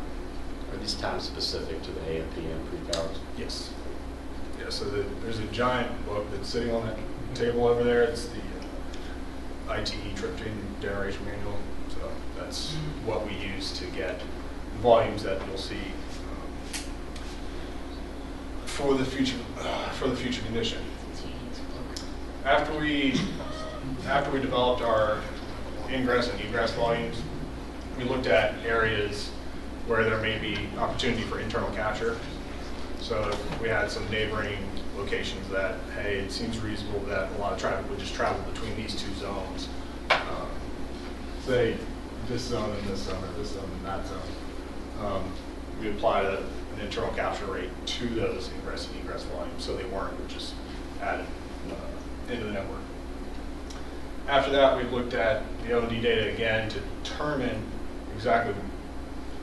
not exactly, but approximately where those traffic volumes were coming from and then going to. And then that way we can distribute it throughout the network in a manner that is similar to how it is today. And after that, we had our vehicle percentages throughout the network, and we could populate and run our model. So for the future condition, we came up with 5,000 through trips. That is a grown number. That is not the existing value that we had. And then the total trips generated based on the land use that we received is we had 7,200 cars coming in and then 7,700 coming out. And what that means is there's a substantial increase to what we currently have. In here, we just have the total number of cars that are processed by the intersections, existing and in the future. And what we're seeing is there's a sizable increase. And that's, what we're that's seeing total today. demand. Total demand. Converted to cars. Now, Correct. you know, still the debate is still valid about what percentage can we skim, can we assume out because of other modes. So that's just kind of the worst case scenario. Is that number of cars per day? So Trips per this day? is the number of cars in the PM peak hour. What hour?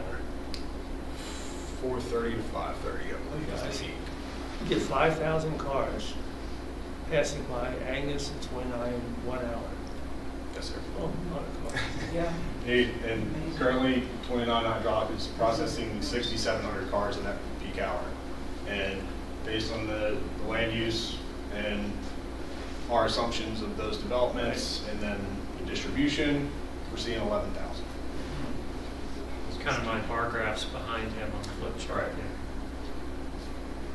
Right. And one thing we haven't gotten into yet, and Paul alluded to this, is we haven't started that reduction process of transit, bike ped, stuff like that. We got to the internal capture level, and then.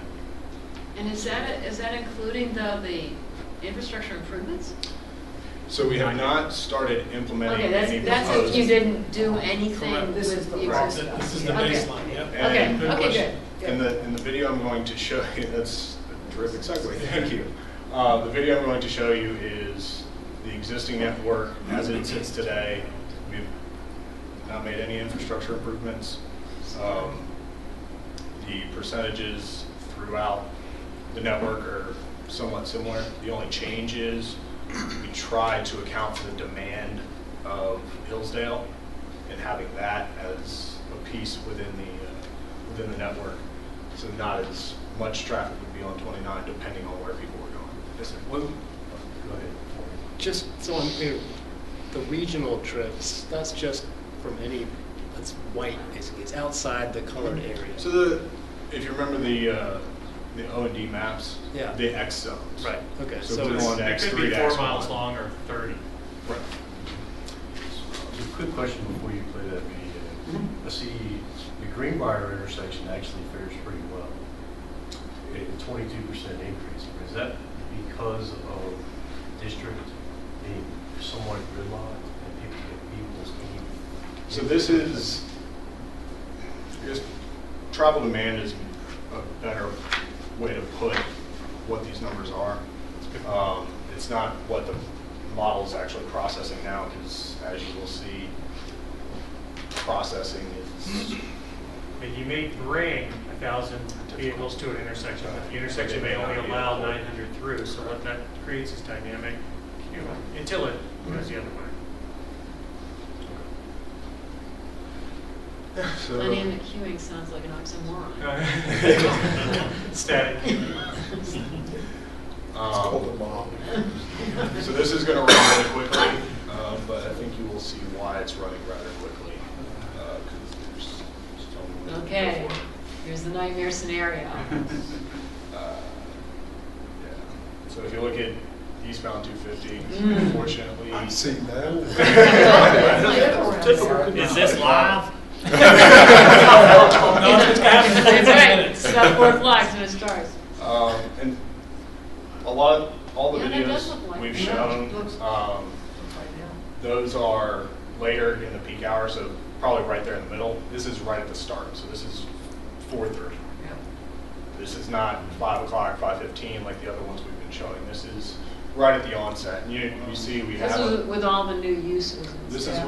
with all the new generated travel demand. Even though that this aerial doesn't show. them. Correct, right. Correct. Right, I knew that'd be possible. But no infrastructure improvement. Correct. Yeah. We've not done anything to the infrastructure network to adjust. That's why it's so important to do land use and transportation come together. It's Christmas.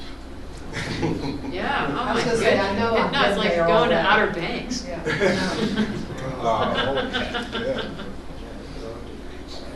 Yeah. So I think, Paul, it's about all I had. Happy to take any questions or comments on what we've presented. I know we kind of sprinted through all of that. That's good. And we appreciate that. Thank you for running so fast. We will take questions, but it's a process, and we're kind of building, Jenga blocks or something. So it's important to pin this down because you want to have that as a relative image in your head before we throw some switches on.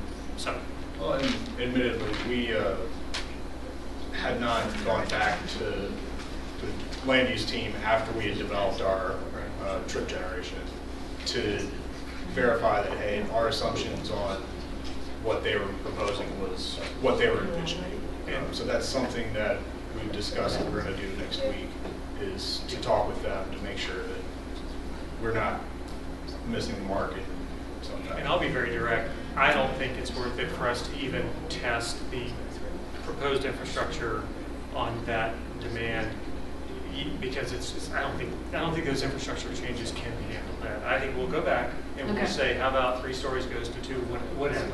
Again, the colors may be fine, so no fear, but because no one's really, except for us internally, have really talked about too much of that.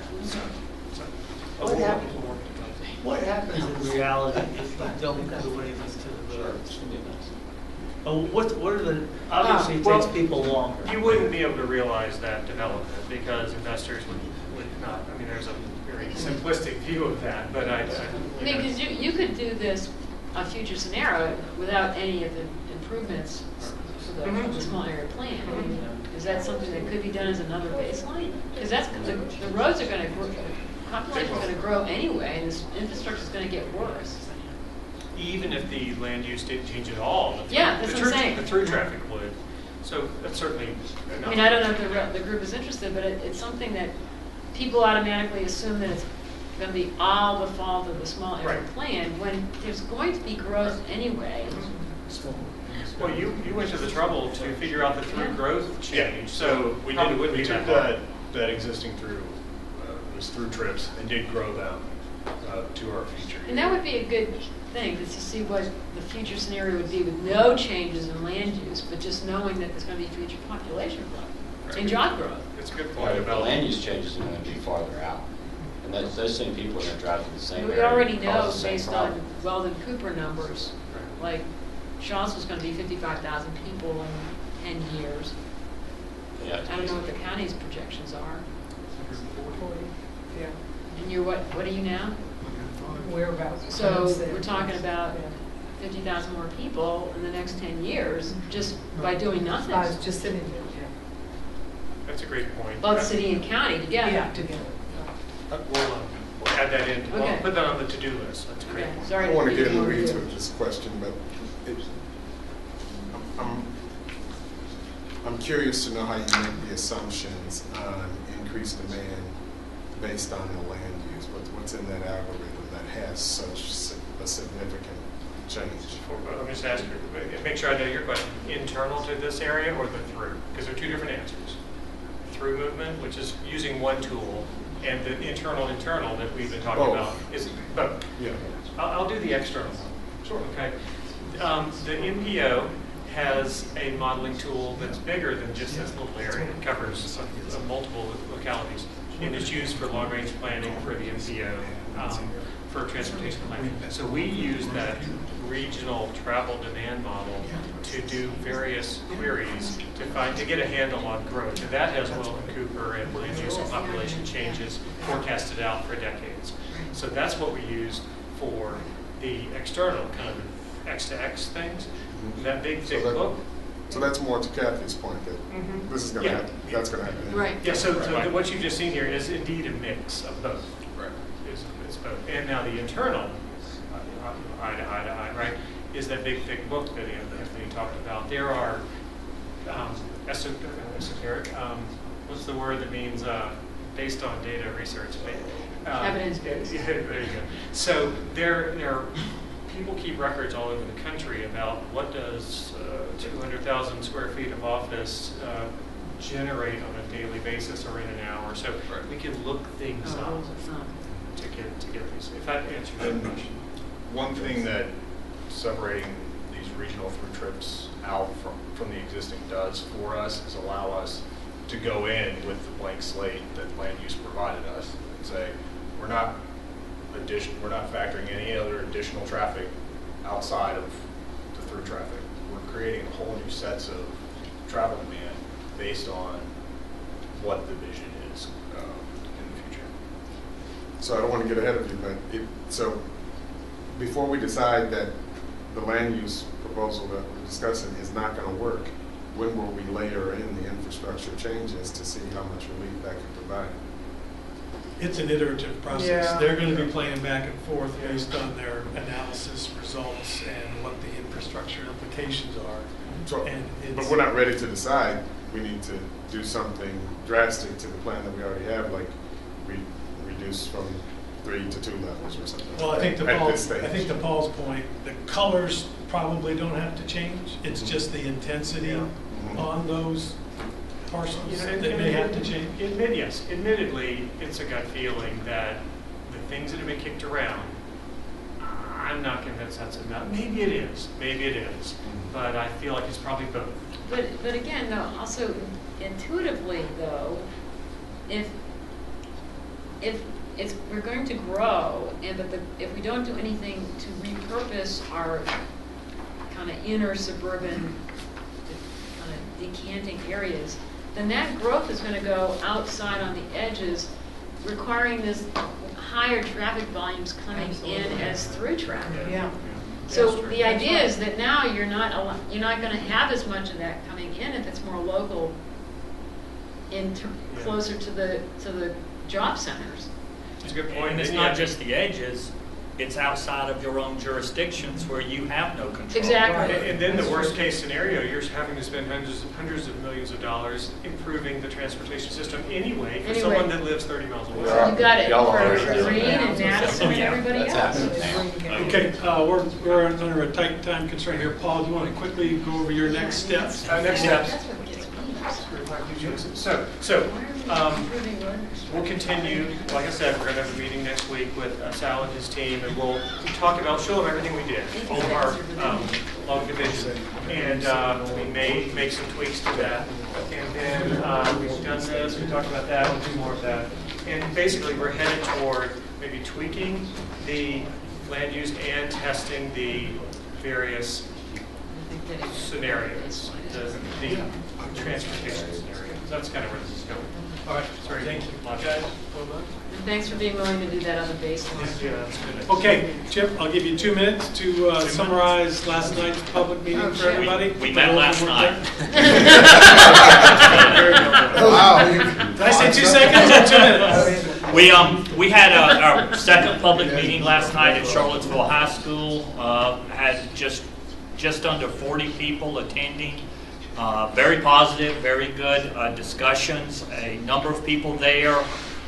We've seen at other public meetings and community meetings, other folks there. This was their first time. Having been at most of those, I would say it was about half and half of those who've attended before and those that this was their first meeting. We gave a very similar presentation on the land use and the framework.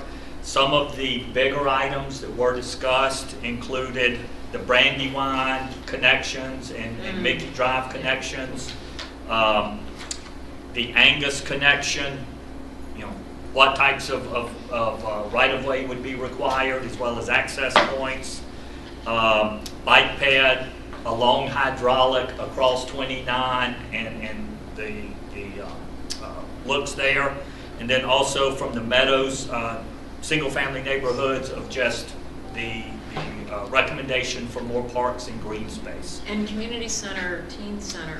Yes, in there as well. Some type of community space, building centers.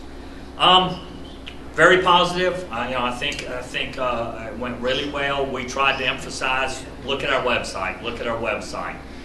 The next meeting will be at 6 o'clock tonight with both of the planning commissions from Charlottesville and Albemarle. That's at our offices down on Water Street.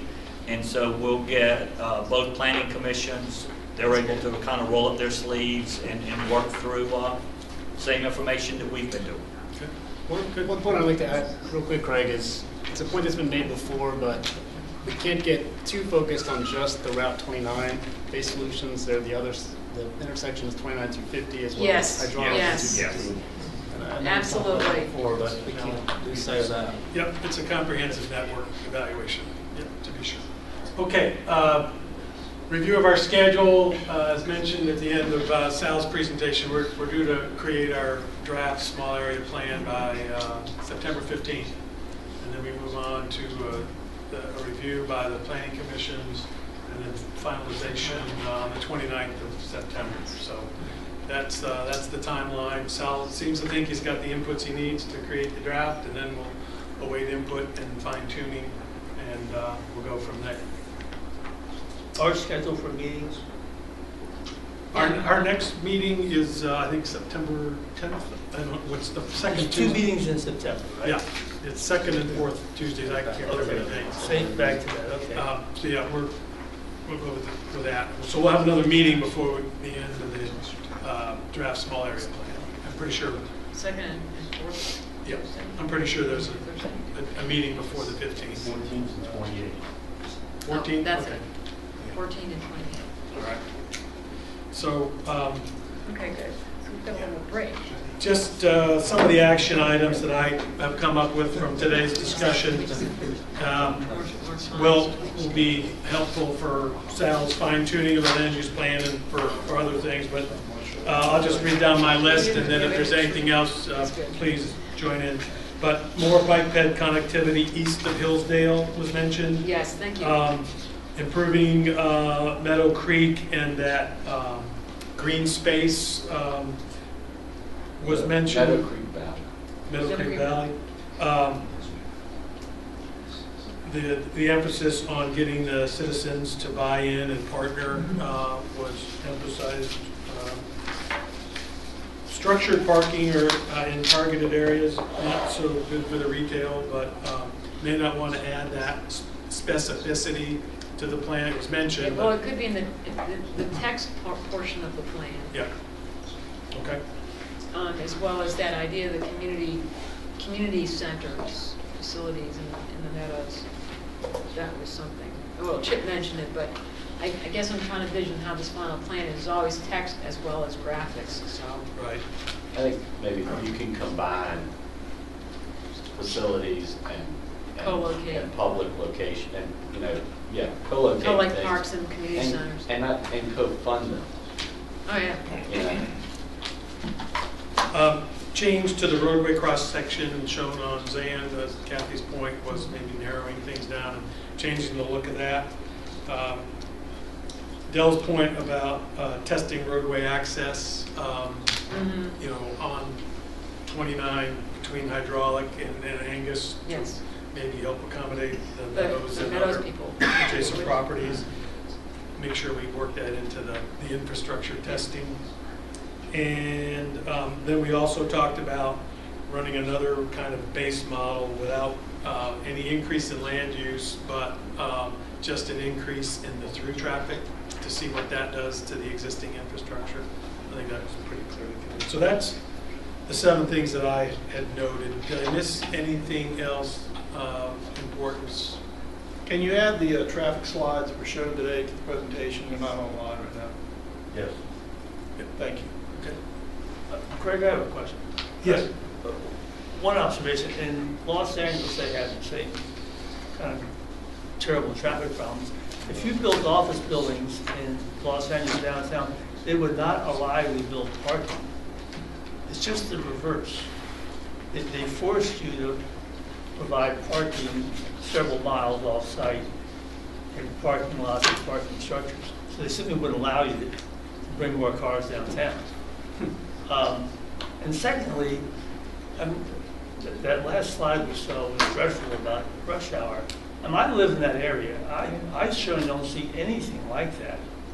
And if this is really a question about the science of it. So if there's a rush hour problem, 4:30 to 5:30, do you build your roads to accommodate that? Can't people find maybe another way to go home? Well, or else they live in another Yeah. place, Well, I which is would- what we're trying to do. Well, some people don't have the option to when they have to start working in work. Yeah. I certainly see a rush hour problem, in our area. Yeah. Do you? And, I mean, I can't tell you how often, it's better now that the bypass ramp is up, the 2 bypass ramps are up. Mm-hmm. That improved it temporarily. But I can't tell you how often I've called Joel and said, Joel, I'm sitting on Barracks Road, and it's backed up all the way to a hydraulic. I bet you did. I bet you And did. Joel said, yes, Diana, but yes. But, and what I'm seeing and hearing from my neighborhoods over there in Hessian Hills is that they're getting a lot of through traffic because people are cutting through there, which is also creating another problem down at the 250 entrance onto the bypass, because then people are trying to cut across Barracks Road because they're coming in this way and trying to come across and get over to the, anyway. Well, and is there any validity to But there is an recommending the issue. transportation You just have to demand be here at the right management? time. Because is it the right phrase, transportation demand management, that where you would start, at least we've got 3 major employers, university, 2 local governments. Can you start messing around with the schedules? I know it's hard, but it does seem like that there are only a couple times a day when you need all that infrastructure. But David would tell you that he agrees that there is an issue on that. I mean, he sees it as well from the house he used to live in. Yeah, part of the reason we moved Was because off of the traffic. Georgetown Road, because we didn't want to get, we knew it was going to get worse. In the way it is Plus, right we wanted to now. go look at the mountains. So it's not just like everybody me. else in this town. All right, well, thank you, everybody. Thank you. We'll reconvene on September the 14th. Happy Labor Day, everyone. Yeah.